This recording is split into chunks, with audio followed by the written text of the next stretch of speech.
What's up everyone, Gullapy here, and if you were a fan of cartoons in the early 2010s, you probably stumbled on a YouTube channel of the name of Rebel Taxi, hosted by Pan Pizza. With his video format, editing, and character aesthetic, he quickly gained a massive audience of fans who also loves cartoons, and I was a little inspired to start my own YouTube journey. But on June 7th, 2014, that's when Pan started a podcast where him and friends would talk about the latest news on anything cartoons, animation. It felt fresh listening to them joke around about things they all love. But during the time of the podcast, we'll see some changes that were swept under the rug. To start off, when the podcast started, it consisted of Pan, Nolan, and Ken, and a guest would join here and there. But after a while, Ken would leave the podcast, and a chunk of fans would leave too. A while later, the podcast will have a main cast and added Izzy and Jim to the podcast and would stay like that for years to come. But when Pan uploaded episode 157 on September of 2021, and instead of seeing the main cast, a lot of fans were confused and seeing Daft Peanut instead. And for a while, no answers were stated. That's until Izzy stated what happened on the Pizza Party Reddit, and this is what she had to say.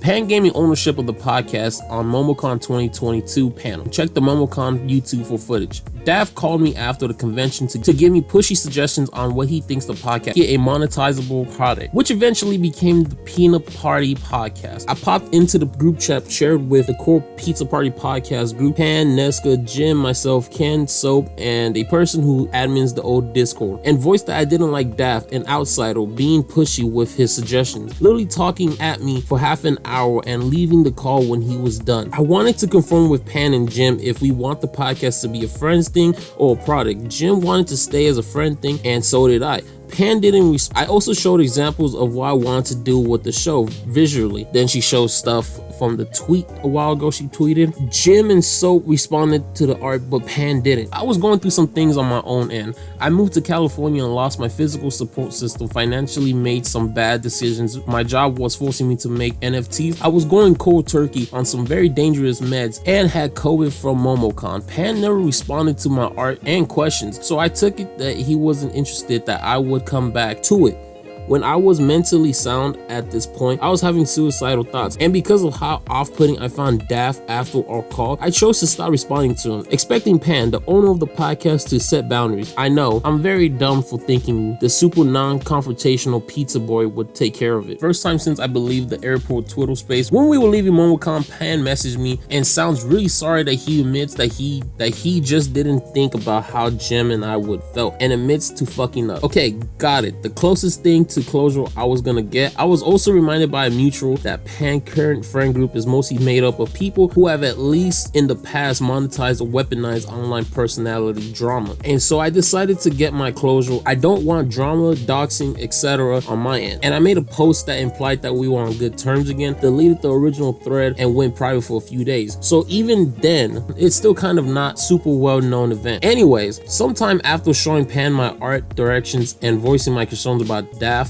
sends me a message saying that he wanted to talk. Last time he steamrolled me, so I wasn't jazzed to respond, so I didn't. And a week later, Jim texted me, "Did you know about the podcast reboot?" And that's when I got into Twitter and found out that the podcast was under Daft's management. He replaced Jim and I without confirming that we weren't interested, but had the audacity to imply that we left on our own terms by saying that we were too busy. I was hurt that I was no longer a good fit for the podcast. I'm trans, and a good portion of the fan base hates me for it. I'm the most PC of the group, and that doesn't always gel with Pan's better going raw than not at all. I'm 100% okay with stepping down. It's not having respect or common courtesy to let us know and letting us find out with the public. Around November/December, I started to feel human enough to start streaming and was trying to get a video essay YouTube channel up as a side hobby and hopefully eventually a secondary income. While streaming and working on my Chucky parodying for work, people started asking me when I was gonna be in the new podcast. I broke down crying and explained to the 6 people in the chat what happened,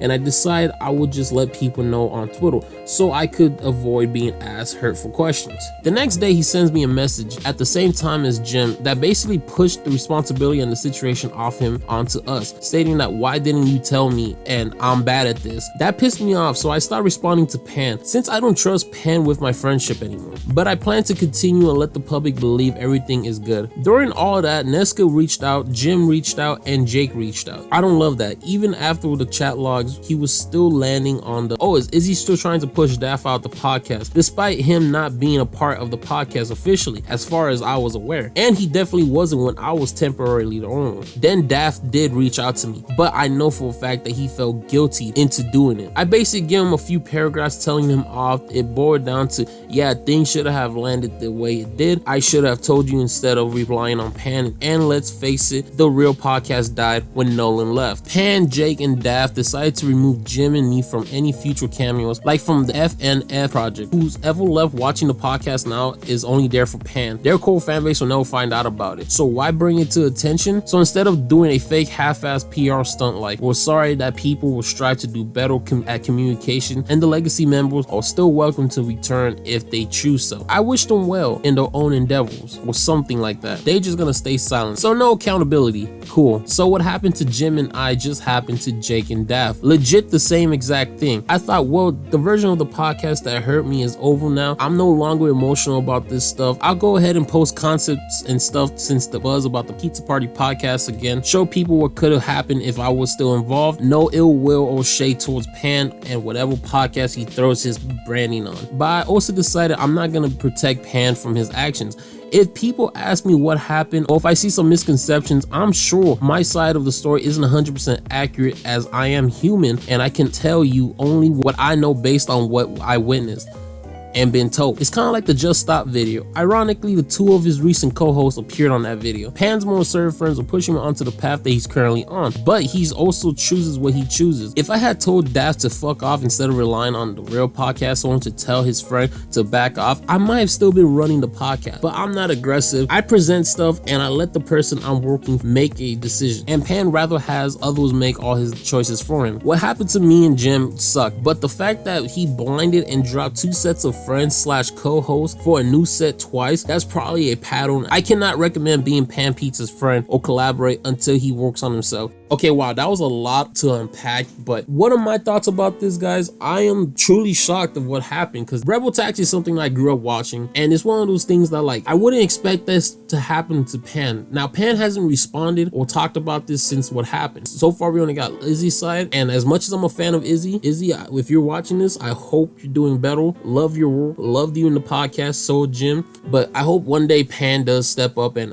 talk about this. Hopefully, you guys could reconcile everything and, you know, bury the hatchet. As for the new podcast, I haven't watched any of those latest episodes after Izzy and Jim got kicked out. Personally, I was never a fan of Daft Peanut, even back in the day when he was making his rise on YouTube. And I also think right now they're going through another reboot because of the drama with Daft Peanut right now and Oni Pays' ex-girlfriend slash Ella's Mark's wife. Now, the reason I'm making this video is because I feel like not a lot of people know, and I wanted to let people know what happened to the Pizza Party podcast. But this video isn't a way to just come at Pan. I don't want people to go at Pan's channel and start bashing him. That's not what I want from this video. I just want you guys to know what happened. As a fan myself, as someone who wanted to be in a podcast for the longest, this is something I feel like everyone should know. And Izzy, thank you for posting this on Reddit, letting everyone know. And like I said before, I hope you're doing better. I hope you're having a good one. But what do you guys think about this? Let me know in the comments. If you like this video, please leave a like. And also, don't forget to subscribe. Until the next one, peace.